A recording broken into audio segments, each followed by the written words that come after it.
Hi there, sweetie pie. Sweet bee. Who's this? Ha, ha. Yeah. Hi from Albert also. Good to see you. So, Albert and I are sitting here, and I'm thinking about the lovely days we had together. And I mentioned to you that I make videos for you every day. And we talked about how on your birthday, you'd asked to have me make some documents, like write down what we do every day.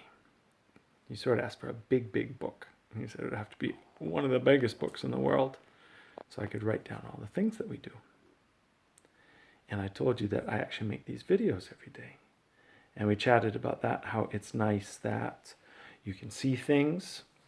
We talked about how you can see me and how I'll change over the years. My beard will get longer or shorter. If it's possible to believe it'll even get more gray. I got my hair cut and I feel like it's all gray here on the bottom now. And slowly, slowly over the years, my face will change. And, the decorations in the apartment will change. You have big plans on how to decorate this room and turn it into your bedroom. It can be your own room and you can read all night. We've even played games. One of your favorite games the last few visits is to pull out the couch here. And I have to pretend that I fell asleep. And you're awake and you're reading books all night. And then we wake up in the morning and you're full of energy because you're still a kid. So you have big plans to sleep in this room so it's close to mine. So you can call for me if you need anything. But for this to be your bedroom where you read your books all night long and have all your toys and games. So I think it's nice that we can also see things and show how things develop and evolve over the years. And so with that, I'm thinking about just who you are. Because it's such a clear fact right now. And then you're going to evolve. And at the heart of you, there'll always be this Marlie.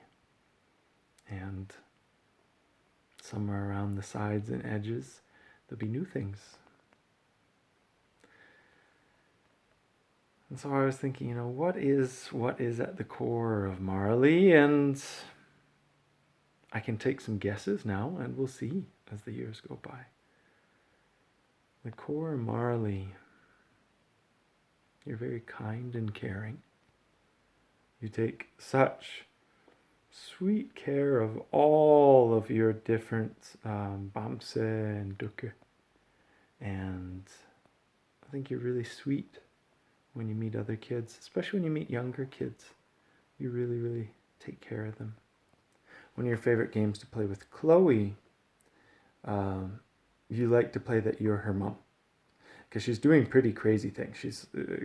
Crazy things. I mean, compared to you when it comes to slides and jumping on things and physical activity, she goes to a different level than what you're comfortable with. So you play that you're her mom and you're looking out for her and making sure that she's safe and happy. And so when you meet other kids as well who are, like I said, younger than you, you look after them. And when you meet kids your own age, I think you're just really aware, that everyone should be happy. So you're caring, little kiddo. My goodness, do you have a sense of humor? You've had a sense of humor since before you could talk. You really know how to smile and laugh and enjoy a joke and make a joke. You're super creative. You come up with stories and you're so good at telling stories. You're so social and communicative. So good at talking and like one-on-one with adults even. All of my friends who spend time with you. I think you're so strong at sharing an experience. And you're gentle. Something in you is calm and soft. I mean, you have an excitement that appears as well. I mean, every time we see a dog or an interesting animal, there's a thrill in you. You can be passionate about things, but it's not a passion that rolls down a hill. It's a passion that rolls in one place.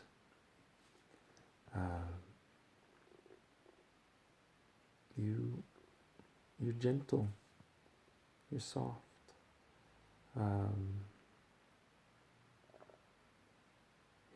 I see a lot of other kids, 2, 3, 4, up to 5 years old, even 6, really, what's the word?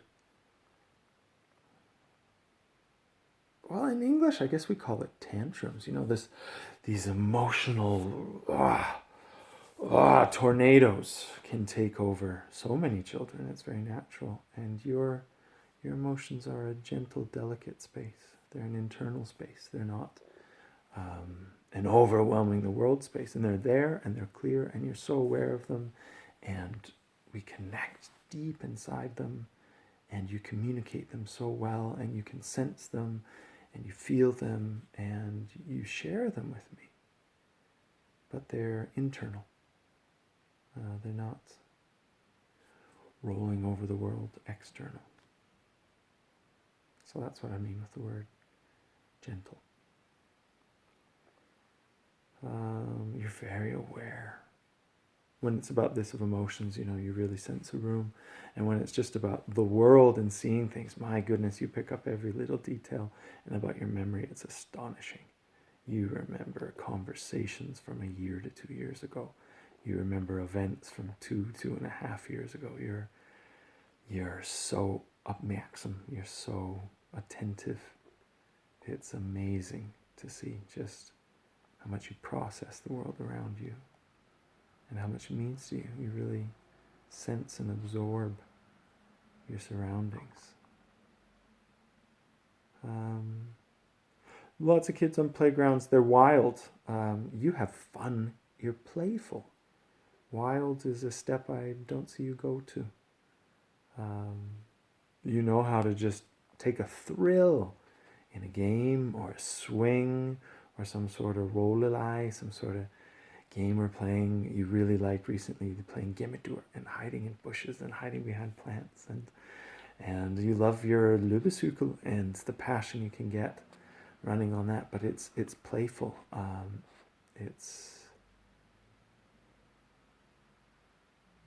The Greeks would talk about it as like the golden mean, the golden average. You stay in that beautiful middle territory where it's just a pleasure and a joy. I don't see you so often, overflow with the too much. But I think we also have a really good routine to our days. We enjoy things deep and true and in the right amount of time and at the right time. And we slowly roll our schedule on to the next thing. In West Coast, North America, we call this chill. It's from surf culture, and British Columbia, where I grew up, it's surf culture. It's like Oregon, it's like Northern California. I hope one day those words mean something to you. They are magical parts of the world, my sugar pea. Chill. That life, like the ocean, it rolls on, and it's the Pacific Ocean, the peaceful ocean. In Russian, they call it Tikhий океан, the quiet and calm ocean. It's the caring one. That Pacific Ocean, it takes care of you. Just rolls on.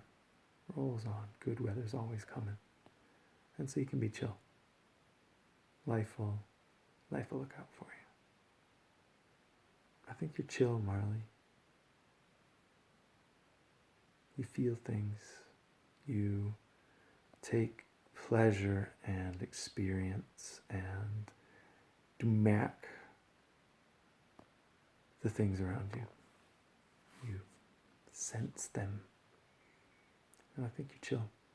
At least when you and I are together, we take a lot of pleasure in that, of just soaking up the full experience and letting things roll.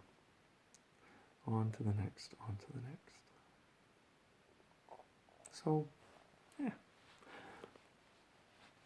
Maybe this will be a great tradition for me to keep up. I'll try and remember this. Once a month, just put down another little sketch of who's Marlie. Because you seem like a constant to us. One of my dear friends who met you on the weekend came up to me a few days later and she said, your daughter, everyone's saying this, your daughter's so beautiful, your daughter's so lovely, she's so sweet, she's so kind, and you are. And one of my good friends came up and said, she has exactly your eyes. I was so proud, I was so touched by this, that someone connected your eyes to me, because I adore your eyes. From the moment you were born, from the moment you open them, they are striking. They've caught everyone's attention who meets you. I see my father's eyes. They're the same color. One of my closest companions in the world, Lambrini Caracosta, when she met my father, your best of her, she spoke about his eyes for the next year. And so that's the connection I've made. I see Fafa and I see you. I see you in that gaze, that light, that clarity and deep presence that your eyes have. So when one of my good friends said that, they were also a part of me. It meant a lot. I guess I felt myself as the connection between Fafa, Adera, Afa. So I'll hold this in my mind that this would be a fabulous thing to do. Once a month, sketch out who is Marlie. Because as I said, you're a constant to us. We see you and sense you, and that's Marlie. But time-lapse, tracking something over time, it's a fascinating thing. Like I said, what is the core and what are the corners? Life shows. Så my sweet, lovely, darling Dara, som jag älskar så evigt.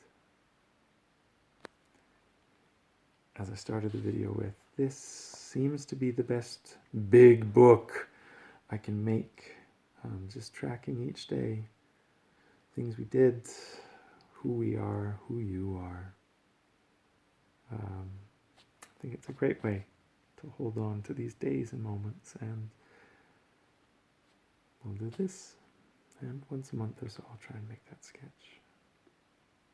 Again, here's what the home looks like right now. I love your tiger suit there on the door.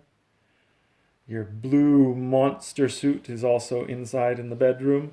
And you love your first sucralose or your bicycle lock so much. It's a pink combination lock, and you thought 0, 0, 0, 0. Oh my God, I told people your combination. Oh no. We'll find out.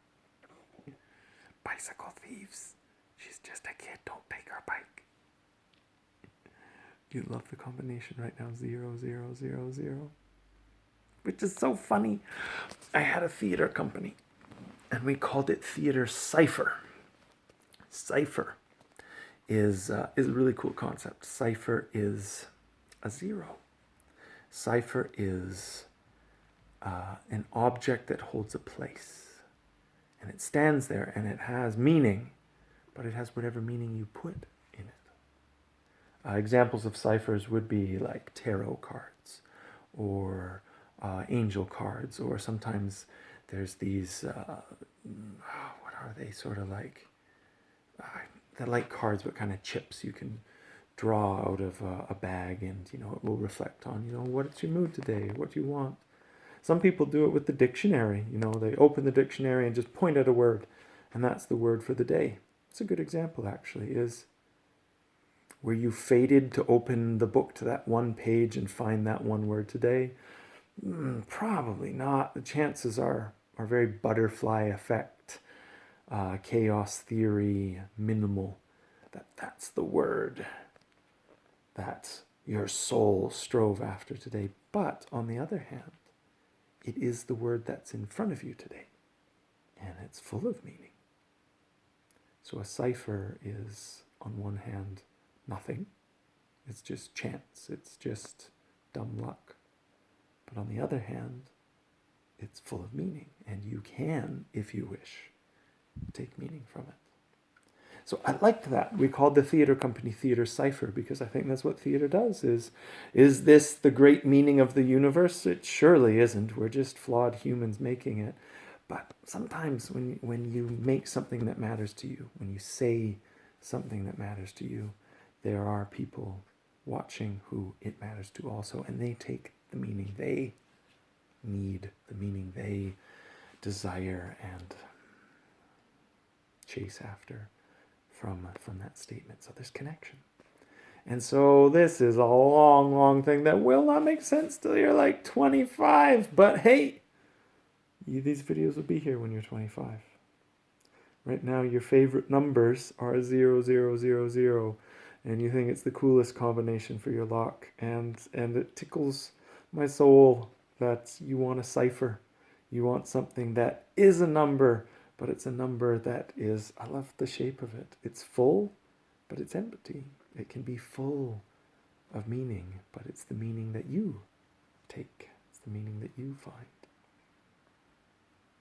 Anyways, that's about your bicycle lock, and it's because your bicycle lock is hanging on top of your Blue Monster costume because you liked it so much. When we were packing up to go, you hung the lock on it so that it would stay. And you put your Ain yearning to sleep on top of my clothes in the dresser. That was so sweet. It was just the cutest thing that the Ain yearning could sleep on top of my jeans, because we'd both worn jeans that day, and he really wanted us to have matching clothes. I have 2 pairs, so on one pair you put the Ain yearning to sleep. It's like cuddling up. Like when you were really, really, really, really small, I'd read that you get used to the smell of your parents and you can fall asleep easily when you have our smell next to you. And so sometimes I'd take off a t-shirt I've been wearing and put it next to you in bed so that you'd still have the smell with you. And it felt like you did that for your Ain yearning. Was put your unicorn snuggled up on my jeans, because it was a jeans day for both you and me. So she's there also. And it was so funny. You tucked her away and you were a little worried, like, will I see her? Will I forget she's there? And I told you it was fine. There's no way I could forget something as charming and as adorable as that.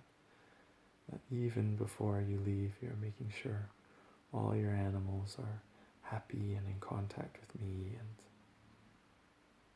I let you know always, that I feed your dinosaurs. And I guess that's a decent little sketch of Marlie Sophia Whiten for today. I think you can see I love you from the top to the bottom, from the depth to the heights, from the very soul to the very tippy toe tip.